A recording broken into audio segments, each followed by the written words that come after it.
नमस्कार. लक्षद्वीप अकॅडमीमध्ये तुमच्या सर्वांचं सहर्ष स्वागत. आज आपल्याला मराठी व्याकरणावरील पुढचे प्रश्न बघायचे. या अगोदर आपण 1 ते 20 पर्यंत बघितले.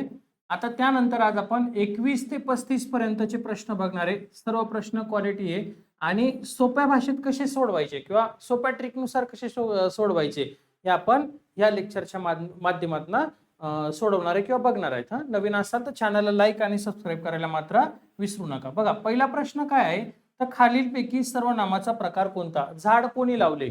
संबंधी सर्वनाम, त्यानंतर काय म्हणले, दर्शक सर्वनाम, सामान्य सर्वनाम आणि प्रश्नार्थक सर्वनाम. आपल्याला प्रश्न काय, झाड कोणी लावले? जर इथं कोणी या शब्दाला हायलाइट केलं असतं, कोणी या शब्दाला जर असं हायलाइट करून दिलं असतं तर याचं उत्तर असं सामान्य किंवा अनिश्चित. कारण ज्या गोष्टीबद्दल निश्चित माहिती नसतं त्याला आपण काय म्हणतो, सामान्य किंवा अनिश्चित. परंतु त्याला हायलाइट केलंय का, तर नाही, ऑप्शन कट झाला.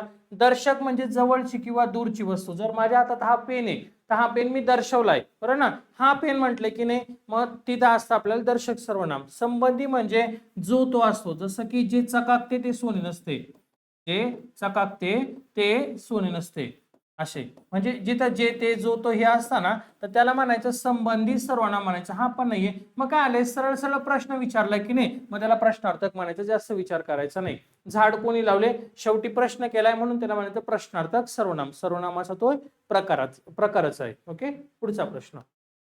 खालीलपैकी स्वरांमध्ये संयुक्त स्वर ओळखा. संयुक्त स्वर अ, त्याच्यानंतर रस्व आ आणि औ. संयुक्त स्वर म्हणजे काय?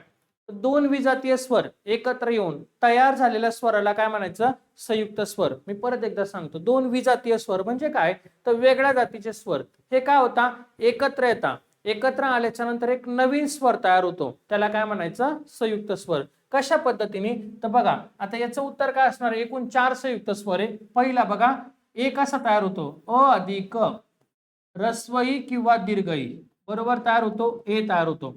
ए म्हणजे काय, एक मात्रा. ए म्हणजे काय, एक मात्रा, जो आपण गणेश शब्दावर वगैरे देतो, ठीक आहे ना, हा एक मात्रा. त्याच्यानंतर ऐ तयार कसा होतो, आ अधिक रस्वई किंवा दीर्घई, बरोबर तयार का होतो, ऐ तयार होतो. ऐ म्हणजे काय, तर दोन मात्रे. ऐ म्हणजे काय, तर दोन मात्रे, ठीक आहे ना. त्यानंतर ओ कसा तयार होतो, अ अधिक रस्व किंवा दीर्घ, बरोबर तयार का होतो, तुमचा ओ तयार होतो. आणि औ कसा तयार होतो, आ अधिक रस्व किंवा दीर्घ, बरोबर काय तयार होतो, तर औ तयार होतो, ठीक आहे ना. मग इथं काय म्हणले तुम्हाला, दोन विजातीय स्वर. बघा, हा एका जातीचा आणि हे दोघं एका जातीचे. म्हणजे रस्व किंवा दीर्घ. रस्व म्हणजे कमी वेळ लागतो, दीर्घ म्हणजे जास्त कालावधी लागतो. ही दोघं पण काय होतं ना, वेगवेगळ्या जातीचे एकत्र येतात आणि एक नवीन स्वर तयार होतो, त्याला आपण म्हणतो संयुक्त स्वर म्हणतो. एकूण संयुक्त स्वर विचारले किती, तर 4 सांगा. एकूण संयुक्त स्वर विचारल्यास काय सांगायचं, 4 सांगायचं. ए, ऐ, ओ आणि औ. बरोबर. मग आता आपल्याला काय म्हणले, संयुक्त स्वर ओळखा. बघा, पर्याय क्रमांक 4 हा तुमचा काय, तर संयुक्त स्वर आहे. एकूण 4 आहे की नाही, मग त्यामध्ये हा दिलेला आहे. ओके. अ काय, तर तुमचा रस्व आहे. ज्या स्वरांचा उच्चार करण्यास कमी कालावधी लागतो त्याला आपण रस्व म्हणतो. ज्यांचा उच्चार करण्यास जास्त कालावधी लागतो त्यांना आपण काय म्हणतो, दीर्घ असं म्हणतो. आपण काय, तर रस्व. रस्व रस्व कोणकोणते ते पण सांगतो. बघा, अ, ई, उ, रू आणि लू यांचा कालावधी कमी लागतो उच्चार करताना, त्याला रस्व म्हणतात. एकूण 5 आहे. आणि दीर्घ कोणकोणते, दीर्घ तर बघा ते पण सांगतो. दीर्घ स्वर आ, ई आणि दीर्घ उ, त्याला म्हणायचं दीर्घ, त्याला म्हणायचं रस्व म्हणायचं. Okay, next. मी डॉक्टर झालो असतो परंतु मला भरपूर मार्क्स मिळाले नाही. खालील विधानातील अव्यय ओळखा. मी डॉक्टर झालो असतो, बरोबर, परंतु मला भरपूर मार्क मिळालेले नाही. यामध्ये तुम्हाला शब्दाची जात ओळखायची आहे. क्रियाविशेषणे, नामे, उभयनवी आणि केवळ प्रयोगी. तर लक्षात घ्या, ज्यावेळी दोन शब्द किंवा दोन वाक्य यांना जोडलं जातं त्यावेळी त्याला म्हणायचं उभयनवी म्हणायचं. उभयनवी म्हणजे दोन. उभय या शब्दाचा अर्थ काय होतो, तर दोन असा होतो. उभय म्हणजे दोन. याचं कामच एवढं आहे, या उभयनवीचं कामच एवढं आहे की दोन वाक्य जोडायचे किंवा दोन शब्द जोडायचे. मग आता इथं बघा, मी डॉक्टर झालो असतो, हे पहिलं वाक्य आहे. मी डॉक्टर झालो असतो, झालो असतो, हे काय, तर तुमचं पहिलं वाक्य, बरोबर. आता परंतु, परंतु मला मला भरपूर भरपूर मार्क्स मिळाले नाही, भरपूर मार्क्स मिळाले नाही, हे काय झालं तुमचं दुसरं वाक्य, बरोबर ना? हे दुसरं वाक्य. मग या दोघांना कोणी जोडलं तर परंतु या शब्दाने, म्हणून त्याला म्हणा उभयनवी, म्हणून त्याला काय म्हणायचं उभयनवी. उभय म्हणजे दोन. ओके, पुढे वाक्यातील अधोरेखित शब्दाचा नामाचा प्रकार ओळखा. वाघ हा धूर्त प्राणी आहे. ठीक आहे, आपल्याला अधोरेखित कोणत्या शब्दाला करून दिलंय तर प्राणी या शब्दाला हायलाइट करून दिले. प्राणी शब्दाला विशेष नामे, भाववाचक नामे, सामान्य नामे की धर्मवाचक आहे. ठीक आहे ना? मग आता प्राणी हा शब्द आहे, प्राणी सगळ्यात पहिले प्राणी हा काय तर जातीवाचक आहे, जातीवाचक आहे. त्यानंतर प्राणी हा काय तर अनेक वचनी, प्राणी हा काय तर अनेक वचनी. मग बघा विशेष नाम नेहमी एक वचनी असतं, एक वचनी. भाववाचक नाम नेहमी एक वचनी असतं, एक वचनी असतं. नामाचे मुख्य तीन प्रकार, सामान्य नाम, विशेष नाम आणि भाववाचक नाम. याचा काही संबंध नाही. सामान्य नाम हे नेहमी अनेक वचनी असतं, हे नेहमी कसं असतं अनेक वचनी असतं. ठीक आहे, आणि जातीचं असतं. आता प्राणी हा धूर्त प्राणी, सॉरी वाघ हा धूर्त प्राणी. मग प्राणी हे काय जातीचं झालं, सगळे प्राणी म्हणजे वाघामध्ये सगळे प्राणी कसे धूर्त आहे, एक आहे का नाहीये, जातीचं नाव आहे म्हणून त्याला म्हणा सामान्य नाम म्हणा, म्हणून त्याला काय म्हणायचं सामान्य नाम म्हणायचं. ठीक आहे ना, हे लक्षात ठेवा. एखादा समजा कुत्रा हा शब्द आहे, कुत्रा, बरोबर ना? पण कुत्र्याचं नाव दिलंय मोत्या, कुत्रा हा झाला प्राणी आणि त्या प्राण्यांमधला हा एकच मोत्या झाला, हा एकच झाला की नाही. मग हा झाला तुमचं सामान्य नाम, हा झाला तुमचं सामान्य नाम आणि मोत्या झाला तुमचा विशेष नाम. मोत्या काय झाला तुमचा विशेष नाम. का तर हा व्यक्तीचं नाव आहे, एकाच कुत्र्याचं नाव आहे, एकच आहे की नाही. विशेष नाम नेहमी एक वचनी असतं. म्हणजे ही कन्सेप्ट क्लिअर होणं तुमचं फार गरजेचं आहे. त्यासाठी हा पर्याय क्रमांक 3 हे त्याचं योग्य उत्तर आहे. नेक्स्ट वाक्यप्रचाराचा योग्य अर्थ शोधा. गर्भगळीत होणे, घाबरणे, पळणे, सैरावैरा धावणे, बसून राहणे. ओके, गर्भगळीत होणे याचा अर्थ होतो घाबरणे. गर्भगळीत होणे म्हणजे काय तर घाबरणे. पर्याय क्रमांक 1 हे त्याचं योग्य उत्तर आहे. सतेज या शब्दाच्या विरुद्धार्थी, सतेज या शब्दाच्या विरुद्धार्थी बलवान, निस्तेज, दुर्बल आणि तेज. तर सतेजच्या विरुद्धार्थी आहे निस्तेज. पर्याय क्रमांक 2 हे त्याचं योग्य उत्तर आहे. ठीक आहे, पुढे चाकूमुळे या शब्दातील मुळे हे कोणते अव्यय. उभयनवी आहे, क्रियाविशेषण आहे, केवळ प्रयोगिक आहे, शब्दयोगी.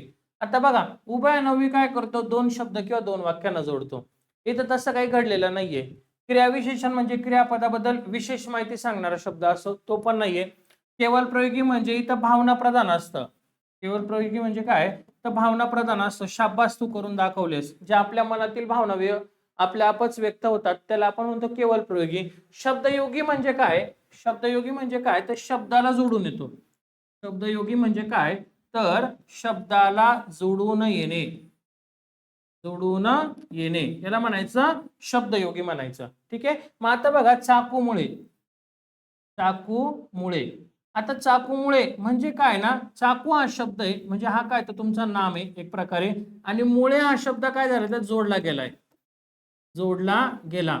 मग ज्यावेळी शब्दाला जोडून आलेला असतो त्यावेळी त्याला आपण काय म्हणणार आहे शब्दयोगी म्हणणार आहे. म्हणून पर्याय क्रमांक 4 हे त्याचं योग्य उत्तर आहे. असे आपण प्रश्न अजून हिवी घेणार आहे, अवघड अवघड. हे पहिले सुरुवातीला बेसिक घेतोय, मग नंतर आपण त्याच्यामध्ये लेवल आपण हिवी करणार आहे. पण 500 प्रश्न घेणार आहे, म्हणून म्हटलं चॅनलला सबस्क्राईब करून ठेवा.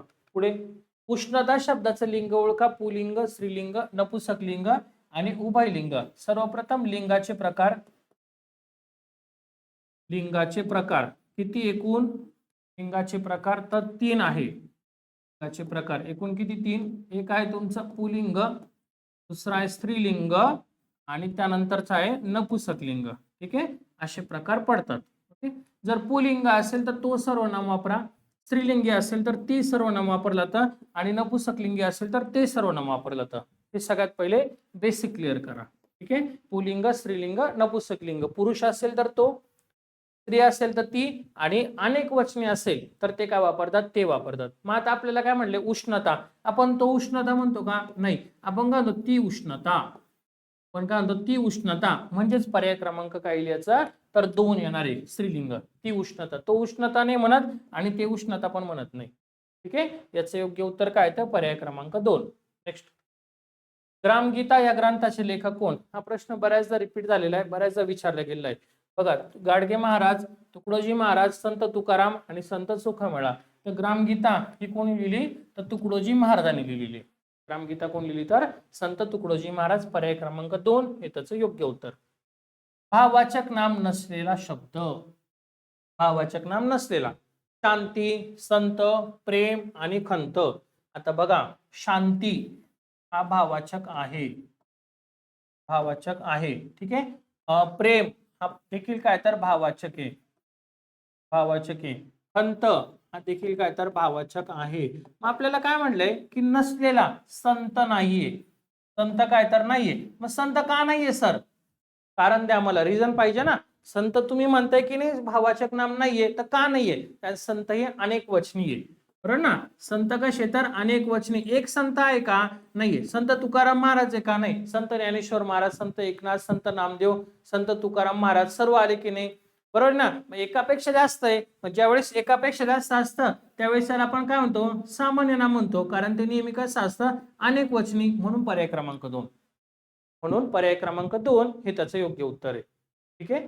पुढचा प्रश्न. अनुराग शब्दाच्या विरुद्ध अर्थ असलेला राग, सहकार्य, मैत्री आणि वात्सल्य. तर अनुराग या शब्दाच्या विरुद्धार्थी काय? तर राग आहे. अनुराग या शब्दाच्या विरुद्धार्थी काय असणार आहे? राग असणार आहे. कारण अनुराग शब्दाचा अर्थ प्रेम आहे, प्रीती किंवा लोभ आहे असा होतो. ठीक आहे. एखाद्या गोष्टीबद्दल किंवा व्यक्तीबद्दल वाटणारी ओढ म्हणजे अनुराग आहे. हा अनुरागाच्या अगदी उलट भाव आहे. राग म्हणजे द्वेष, मत्सर किंवा क्रोध असतो. त्यामुळे अनुराग सर्वात अचूक विरुद्धार्थी शब्द जर विचारला तर आपण काय सांगायचं? राग सांगायचा. इतर जे पर्याय, सहकार्य, एकमेकांना मदत करणे, विरुद्धार्थी असहकार्य. म्हणजे सहकार्याच्या विरुद्धार्थी काय? असहकार्य. मैत्री, स्नेहाचा संबंध असतो, सॉरी, त्याच्या विरुद्धार्थी काय? शत्रुत्व. आणि वात्सल्य म्हणजे काय? आईचे मुलावर असणारे प्रेम.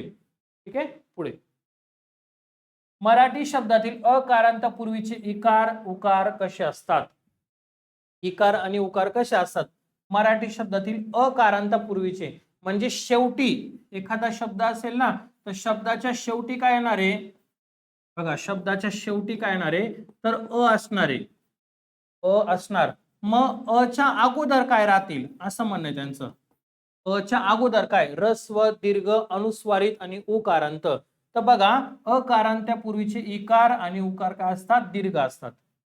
इकार आणि उकार काय असतात? दीर्घ असतात. कसे असतात ते पण सांगा सर आम्हाला, जाणून घ्या.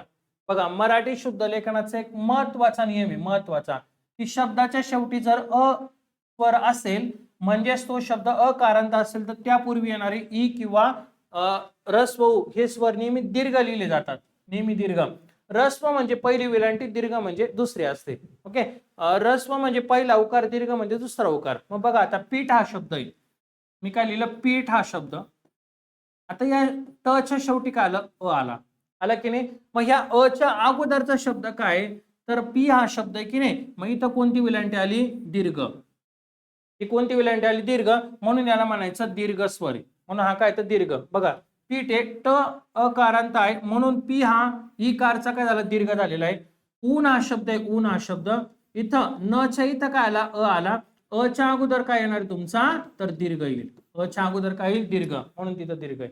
हो ना. मी तुम्हाला सांगितलं ना, हे बघा, आ, ई आणि उ हे काय? तर तुमचे दीर्घ असणार आहे. हे काय असणार आहे? दीर्घ असणार आहे. त्यानंतर वीर शब्द आहे बघा, याच्यामध्ये अ आलेला आहे. अ च्या नंतर काय आलंय? ह आलेला आहे. ह मध्ये कोणती वेलांटी?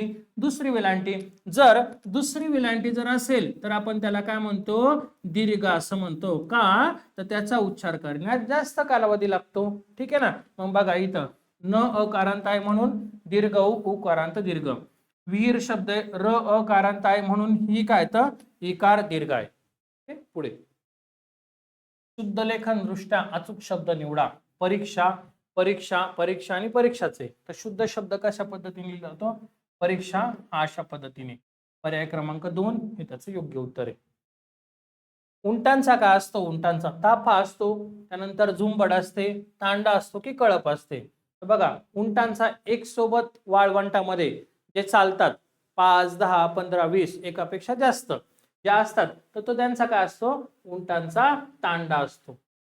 उंटांचा काय असतो? तांडा असतो. बघा, हा शब्द प्रामुख्याने उंटांचा किंवा लमानांचा समूह दर्शवण्यासाठी वापरला जातो. तांडा हा शब्द वाळवंटातून उंटांचा तांडा चालला होता. उदाहरणार्थ ताफा हा शब्द विमानांचा किंवा जहाजांचा समूह जर चालला असेल तर तुम्ही त्याला काय म्हणणार? ताफा असं म्हणणार. ओके. झुंबड हा शब्द माणसांची गर्दी किंवा माशांची गर्दी दर्शवण्यासाठी वापरला जातो. आणि कळप हा शब्द हरणांचा, हत्तींचा किंवा गुरांचा समूह दर्शवण्यासाठी काय वापरला जातो? तर कळप हा शब्द असतो. ओके. पुढे शेवटचा प्रश्न आता आपला आजच्या दिवसातला. वासरात लंगडी गाय शहाणी ह्या म्हणीचा अर्थ काय? मूर्ख माणसांत जास्त ज्ञान असणारा श्रेष्ठ ठरतो. मूर्ख माणसांत अल्प ज्ञान असणारा श्रेष्ठ ठरतो. कुत्र्याचं शेपूट वाकडे ते वाकडेच, मी म्हणतो लोकांना. बघा, वासरात लंगडी गाय शहाणी ह्या म्हणीचा अर्थ काय? मूर्ख माणसांत अल्प ज्ञान असणारा काय ठरतो? श्रेष्ठ ठरतो. म्हणजेच पर्याय क्रमांक 2 हे त्याचं काय असणार आहे? तर योग्य उत्तर असणार आहे. अशाच नवनवीन प्रश्न जाणून घेण्यासाठी चॅनलला नक्की सबस्क्राईब करा. आणखी प्रश्न घेणार आहे. एकूण 500 प्रश्नांचं टार्गेट आहे मराठी व्याकरणाचे. तुमचे मार्क जाऊन देणार नाही याची काळजी मी घेईल. फक्त सपोर्ट करा. आजचा लेक्चर इथं थांबवतोय. लवकरच नवीन लेक्चर सोबत भेटूया. धन्यवाद.